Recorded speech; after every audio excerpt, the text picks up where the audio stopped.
It's always a pleasure to have our good friend Mark the Freedom Poet in the studios with us, but we don't have that pleasure today, so we've used modern technology and we have him on speakerphone. Mark, welcome. Well, it's sure good to be here, wherever here is. Yeah, wherever here is. You're somewhere in the Northland right now, I believe, aren't you? In North Dakota, Tioga to be precise?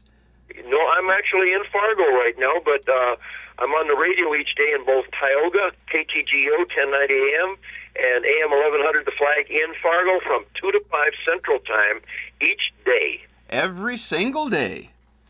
Except for Saturday and Sunday. Okay, well, and the title of your program is The Common Sense Club, if I'm not mistaken. Mm-hmm. All yes, right. It is. Mark. Used by mother. Mark has a long list of accomplishments and credits, and we won't bore you all with those this morning, but as we're talking today, I want our listeners to know you're listening to an extreme patriot. And extreme might be an accurate word in every sense of the word. Let's talk about one of your projects right now, and that is the Impeach Obama petition. Tell our listeners what you're doing. Well, first of all, Section 4 of Article 2 of the Constitution says this: the President, Vice President, and all civil officers of the United States shall be removed from office on impeachment for and conviction of treason, bribery, or other high crimes and misdemeanors. High crimes are any offenses committed by somebody that has to take an oath of office for their job, like an oath on the Bible, pledging to support the Constitution against all enemies, foreign and domestic, which Obama did, and misdemeanors, which in the language of the revolutionary English, captured in the 1828 Webster Dictionary, misdemeanor basically means mal or bad behavior. So, well, that would include lying, for instance.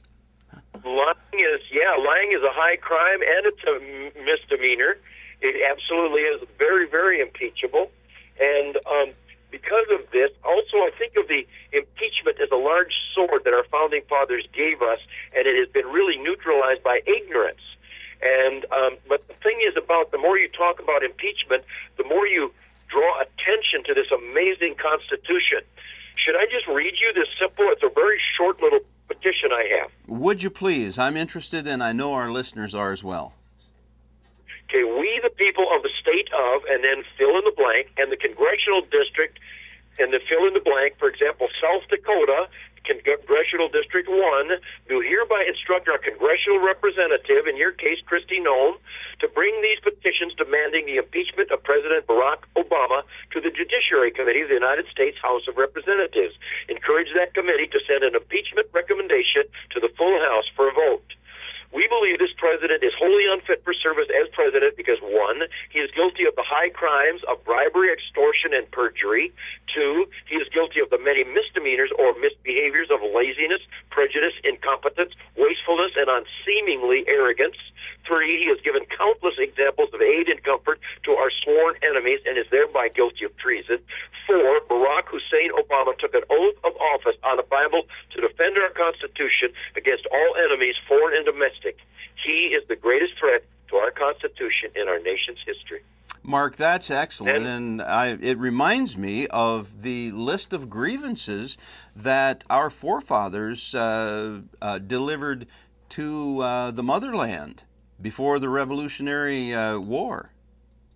It kind of was a list of the grievances spelled out in the Declaration of Independence, and this was really a condensation of maybe 14, where we got very specific about what part of the Constitution he was violating, but this kind of squinched it down into these 4 points. There's other people that have very, very broad, like Black Republicans of America have a very elegant and beautiful, fleshed out, long articles of impeachment. But I wanted this to be on one page. It also has blanks for 10 people for their name, address, email, phone number, and signature.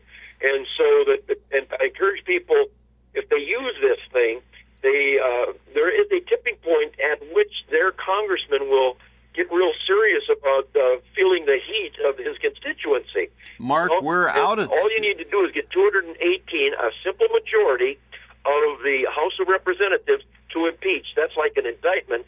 Then it goes to the Senate. But even though the Senate requires 2/3 to convict, however, they have full investigatory and subpoena power. So it is a very powerful. If we do this and got the 218 votes, 50% plus one of the House, to agree to this, then we would be able to find out what really happened in Benghazi and Fast and Furious, and could follow the chain of evidence right to the top of the IRS scandals and so forth, NSA and the whole works. Mark, we're beyond out of time right now, but where can people go to get this petition? Go to mark@flagfamily.com and just ask me for one, and I can send it to them. All right, and you're sending us one, so it'll be on our websites as well. God bless you. Stay on the line. We want to talk some more. Thank you, listeners, for tuning in today. I hope this has been exciting and informative, and I hope you'll do something about it.